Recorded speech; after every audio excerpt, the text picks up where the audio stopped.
Shalom and welcome to Jerusalem Studio. The U.S. operation is Epic Fury, the Israeli operation is Roaring Lion, but whatever title one uses, it refers to the first full-fledged American-Israeli war against their common enemy, jointly planned and coordinated and executed with impressive surgical precision. After 4 days of relentless strikes and efforts by the seemingly dazed Iranians to respond to Israel, the U.S., and the Arab countries hosting them, it is time for some stock-taking. Joining us to dissect the latest developments include, all the way from Washington, D.C., retired Colonel Joel Rayburn, formerly a senior director at the U.S. National Security Council, in charge of the Middle East and North Africa, currently a senior fellow at Hudson Institute. It's a pleasure to have you back, Joel. Good to be here. Also joining us from Central Israel is Dr. Eyal Hulata, formerly Israel's National Security Advisor, as well as a Mossad Division Chief, currently a senior fellow at the Foundation for Defense of Democracies in Washington, D.C. It's great to have you with us. Pleasure to be here. Good to see you, Joel, again.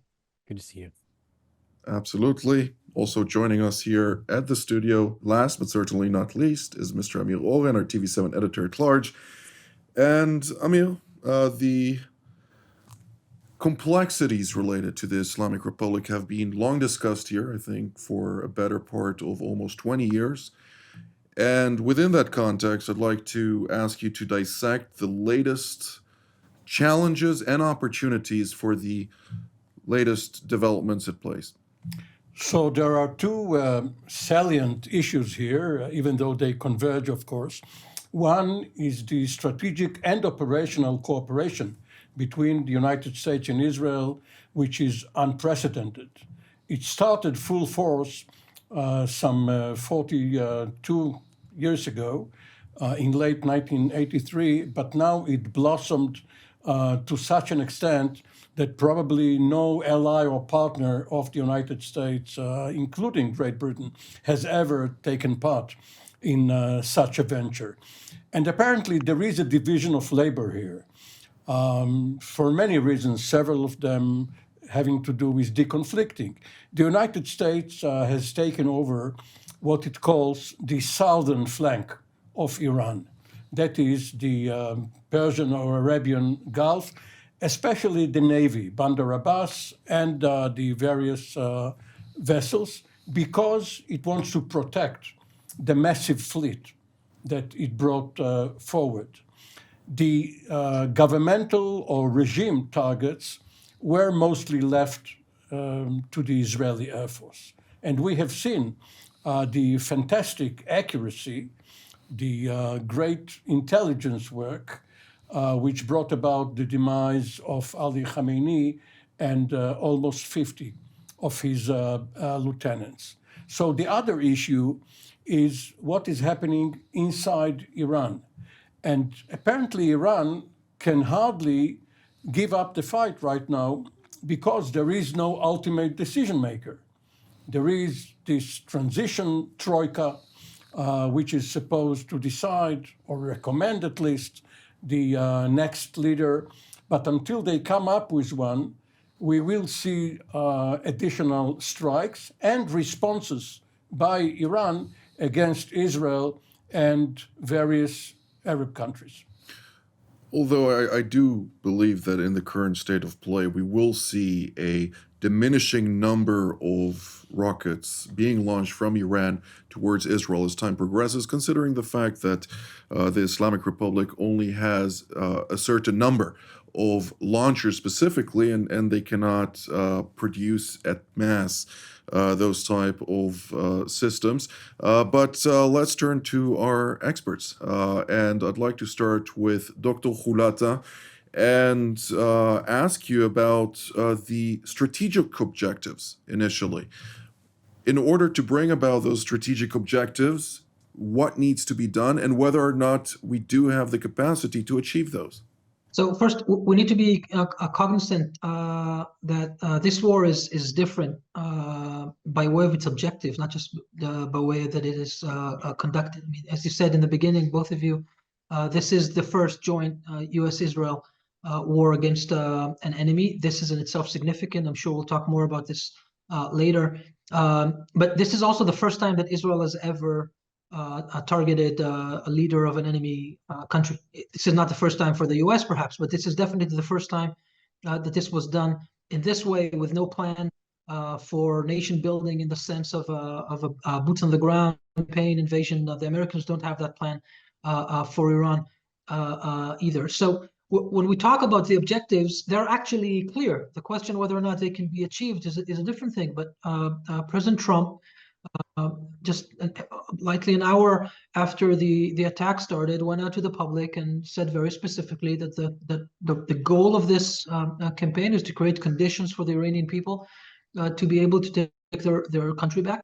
And Prime Minister Netanyahu, I think an hour or so later, repeated almost the same words. So it's clear that those two leaders have agreed about the strategic objective of this war in a very unique way. Now, what does that mean, of course? I think there are three components in this, even though it was not specified this way. The first is to rid of the existing leadership in Iran. And this happened in the beginning of the campaign. The first strike that Israel did was to decapitate Supreme Leader Khamenei and a large chunk of his people around him. And throughout the 3 or almost 4 days since, Israel is continuing to do so. Mostly Israel is doing this because of, I guess, legal and authority issues with the United States. Joel can talk about this more, Title 10, Title 50. In Israel, it's perhaps a bit simpler, especially when President Trump is the one who is given the tailwind to this. That's only the first component. The second component must be to erode the ability of whoever tries to take over to use the coercive elements of the regime against the people in a meaningful way. This is why we're seeing both the U.S. and Israel degrading IRGC, Basij, police compounds, prisons, and so forth. But this will come into play only when the third element will come, and that is alternative leadership. At a point in time, there will be a cease to this war. Otherwise, the people cannot go back to the streets. They cannot come out when there are bombs coming from the skies.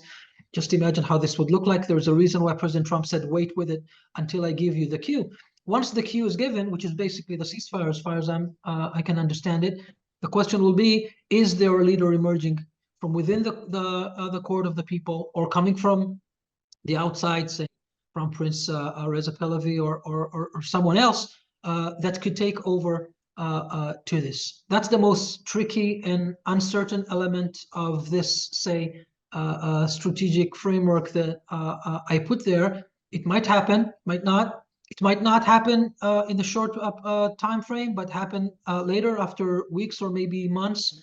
After that, this is the big holy grail, I think, that we're all looking for. But to be fair, there is a lot of uncertainty how this will play out. We can attest later what's the contingencies in case it doesn't happen. But since you asked about the objectives, that's the way I think we should frame it. And you framed it very well, and I appreciate that. Colonel Rayburn, I'd like to bring you into the discussion and touch also from your perspective how the implementation of the current operation is taking place. Obviously, it's unprecedented in scale, and also from a collaborative, interoperable perspective, something that we haven't seen in a very long time at this scale. But we heard also Dr. Hulata speak about the differences between the Title 10 of Pentagon and, of course, then the Title 50, which is usually more oriented by the Central Intelligence Agency, and how that plays into the various decision-making taking place on the ground as we speak. The floor is yours.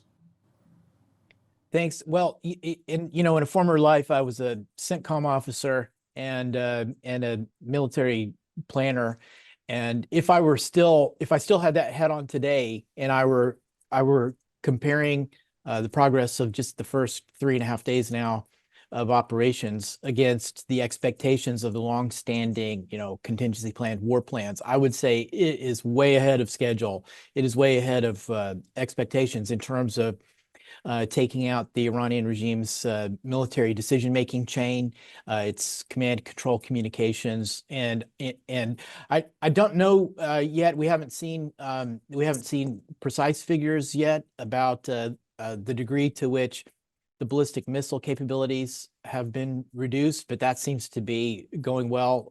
Also, you can gauge that, certainly the medium range missile capabilities, by sort of I don't mean to make light of it, but I mean sort of the meager missile volume that the Iranians have been able to direct toward Israel. I mean, compared to, for example, their capabilities that they had at the beginning of the 12-day war last year. Less sanguine about the short-range missile capabilities that they're able to lob at the Gulf states, and also their attack drone capabilities. Those are something that's still potent and is obviously still doing some damage in the Gulf states. But you can see that I mean, time is not on the Iranian regime's side on these capabilities, and the number of assets that are there. When you combine it with the fact that the Israeli Air Force, U.S. Air Force already have air supremacy, even over Tehran. I mean, it's almost as though the combined forces can attack these targets at their leisure in Tehran. There's not really anything that the Iranian regime can do about it.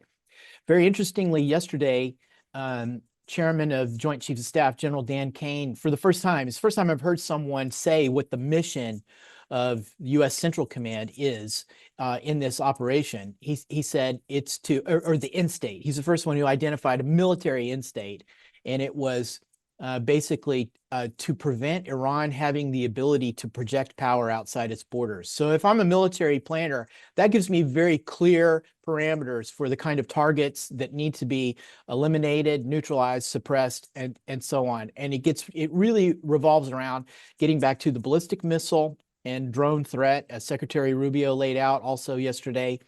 Their ability, that mission, that end state says at the end of it that the Iranians no longer can direct their militant proxies outside their borders, for example, and then it's eliminating the remnants of the nuclear program. Right. Thank you, Colonel Rayburn. Obviously, that is the American objective, which was indeed very clearly defined. The Israeli objective is adjacent to that, not necessarily one and the same, but we will touch on that briefly. I'd like to speak about the elephant in the room, the lack of certain allies participating, which usually would not have been the case under different leaderships.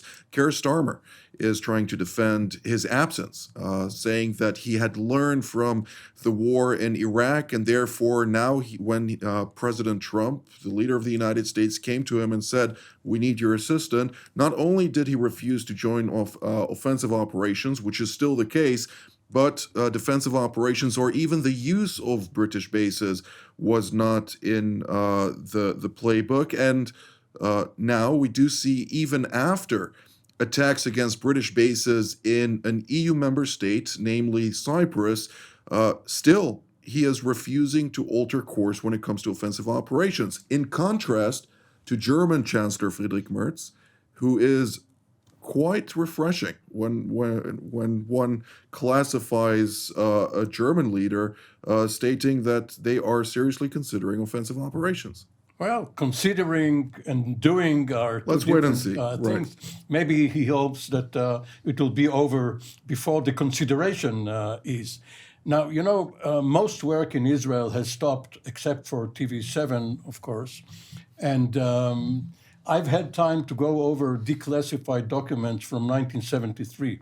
And in the Yom Kippur War, the British government, at that time under the conservative Prime Minister Edward Heath, refused to let the US airlift very vital, necessary munitions capacity to Israel, refused to let the US Air Force or the Transportation Command touch down at British bases, and even during emergency landings, tried to make it secret. So it's not unheard of for allies to be afraid of some retribution by either the Arabs or the oil producers or the Iranians.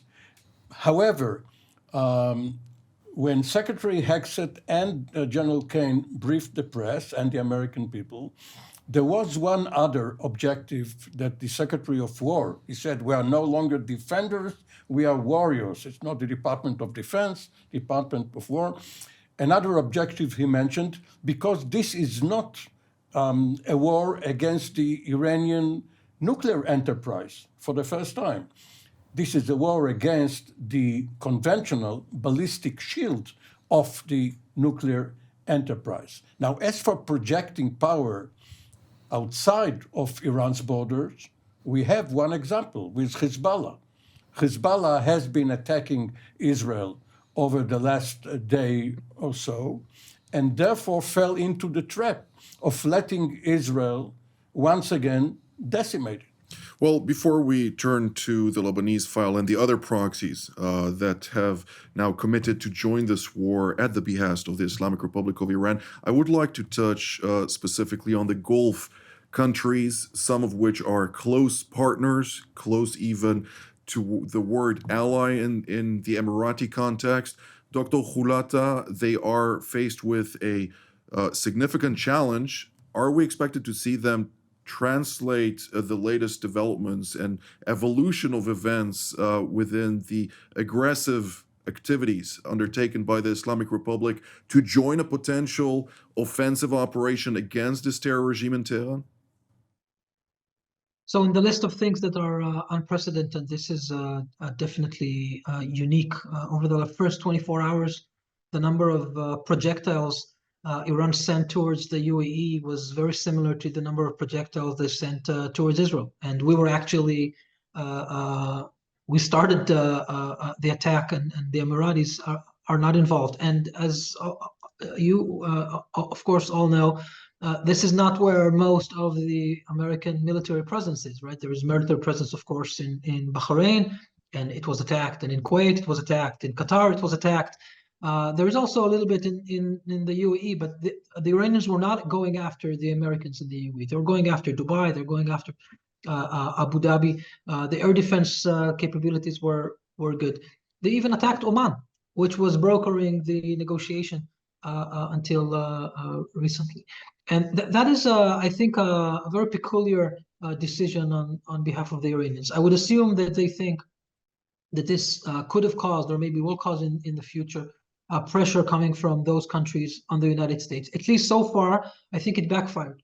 When we hear that Mohammed bin Salman, the Crown Prince of Saudi Arabia, spoke on the phone with Mohammed bin Zayed, the president of the UAE, these two haven't spoken to each other in many, many months, and were at the brink of starting a direct conflict, perhaps, over things happening in Yemen and Sudan. And here they are. The Qataris shot down 3 Iranian fighter jets over their airspace or close to their airspace. This is very, yeah. This is very unique, and we're not usually seeing all those issues. So now, of course, the next question, as you say, will they join? Well, I would assume that they might join after they see the Europeans join from the previous question. This is not their game. This is not what they're about.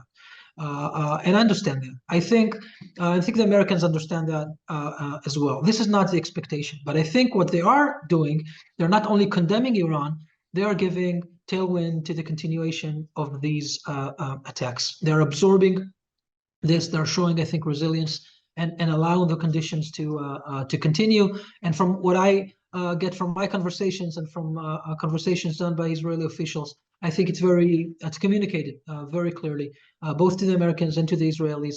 They get it. This is the time to push the Iranians. I want to make another point about this to the future, regardless of what happens in Iran. If we will be left at the end with a reminiscence of the revolutionary regime holding Iran by their fingernails for a while.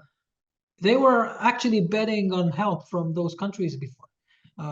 There were goods and money flowing through Gulf countries before this war started. The Omanis were giving them political support. The Qataris were advocating on their behalf in Washington. I think Iran should expect far less of that, maybe even on the contrary, which will make Iran even more isolated than they already are.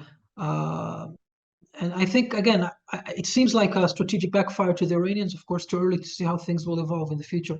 But this also creates an opportunity for us. It creates an opportunity to strengthen the Abrahamic alliance, to widen it with more countries with the same kind of thinking and mentality and pragmatic. Of course, I would like to see normalization with Saudi Arabia happening in this future. This will be the ultimate recovery and the ultimate victory, if you would, over the Iranian axis of evil that dominated the region for so long, and specifically for all the damage over the last 3 years.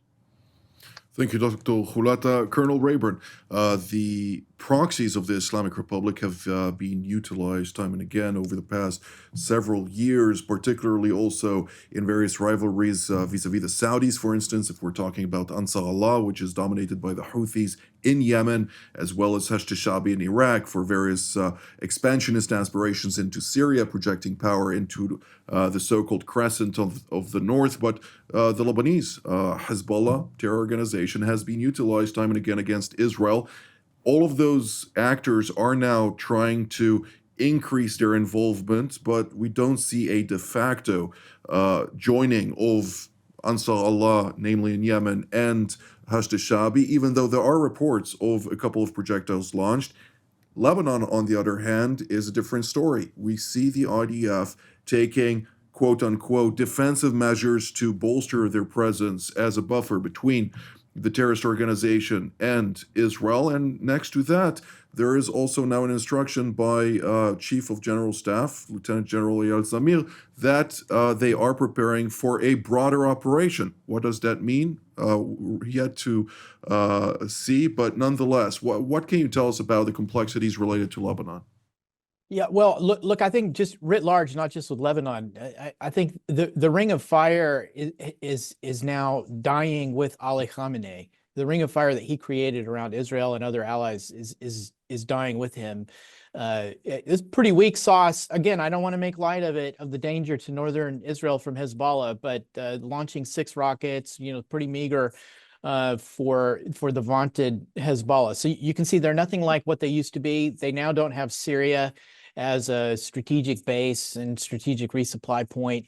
The Houthis, Ansar Allah, so far seems like they really don't want any part of this. They seem to be trying to whistle past the graveyard and not get hit. Also, the Houthis never had much reach into the Levant. They were not that serious a threat. Again, not to make light of the danger to Israel. So really what we're looking at is the axis of resistance has shrunken down to really just Iraq. The Shia militant groups in Iraq that are still responsive to the IRGC, and they still have some capabilities that they have drones. So I think there's some evidence that some of the drones that are striking the Gulf states are originating in Iraq. But that's not enough to tip the strategic balance to be a strategic deterrent. And I mean, the Iraqi Shia militias are sort of on borrowed time as part of this whole operation. I think as the operational tempo over Iran begins to create more bandwidth, as you get further down the target list, then the Shia militias in Iraq are going to move up the target list. At some point, they're going to get hit. I don't think they're going to survive this whole confrontation as they are. And I think Iraqis are starting to know that. So the political winds in Baghdad, and remember, they're in the middle of a government formation process, which is in suspended animation, waiting to see the outcome of this confrontation in the broader region. Those winds are starting to turn against the Iranians. But you can see, so right now they're doubling down on Iraq, but it seems to be all they have really remaining in the axis of resistance. That's going to have huge implications going forward, regardless of what leadership winds up still being there or not being there at the end of the day in Tehran. They're not going to be the same Iranian regime that they were. Thank you, Colonel Rayburn. We're nearing the end of our edition today, and I'd like to take this opportunity to grant all three of you a brief 45 seconds, let's say, in order to have a closing analysis statement. Dr. Hulata, we'll start with you. Well, I just want to make the point that we're recording this podcast on Purim. Purim is the right holiday for this discussion. Purim is the holiday where the ancient Persians who were committed to eradicate the Jews lost, and the good Persians who were willing to grant them rights have prevailed over them. And I think we're in these conditions right now. I don't know how this will end, but just to echo what Joel said before, Iran will not return to what it was. The supreme leader is down. Whatever the outcome will be, it should be way better for us by way of conditions and reshaping the Middle East. And I truly hope that this will be a beginning of an era of stability and security and prosperity for the region as a whole. Thank you, Dr. Hulata. Colonel Rayburn? Yeah, look, from the Iranian regime's perspective, the Iranian regime, the remnants of it, they're in a tough spot. The enemy air force controls the airspace over their capital and really anywhere else in the country. You cannot govern, you cannot function as a state, you cannot mount a sustained military resistance when the enemy is flying over you and bombing you 24/7 at leisure. The people who are still in leadership positions right this minute may not be there by the end of the week at this pace, unless they're going to have to capitulate strategically at some point. Strategically speaking, the outcome of this confrontation is a foregone conclusion. It's really strategically game over. In the immediate term, though, the combined forces, the U.S. military is going to have to solve the problem of the Strait of Hormuz and commercial shipping through the Gulf in order to be able to, for the energy supplies to be able to exit. That's something that the world markets are watching very closely. That is an immediate task that's going to have to be solved in order for everything else to go smoothly. But operationally speaking, strategically speaking, the Iranian regime is going to have no choice at the end of the day. Mr. Oren?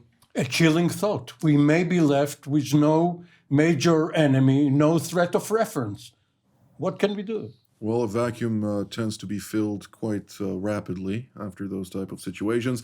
And with the remaining 10 seconds, I will myself highlight that our hearts go out to the families of those who lost their loved ones, the 6 U.S. service members in the last couple of days, as well as the families of civilians, both here in Israel as well as in the Gulf countries, who are subject to continued indiscriminate rocket fire by the terror regime in Tehran.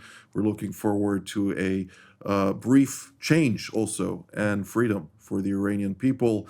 But until our next edition, I'd like to immediately thank Dr. Eyal Hulata, as well as Colonel Joel Rayburn for all of your insights, as well as Mr. Amir Oren, of course, and to thank you at home. Until our next time, from here in Jerusalem, Shalom.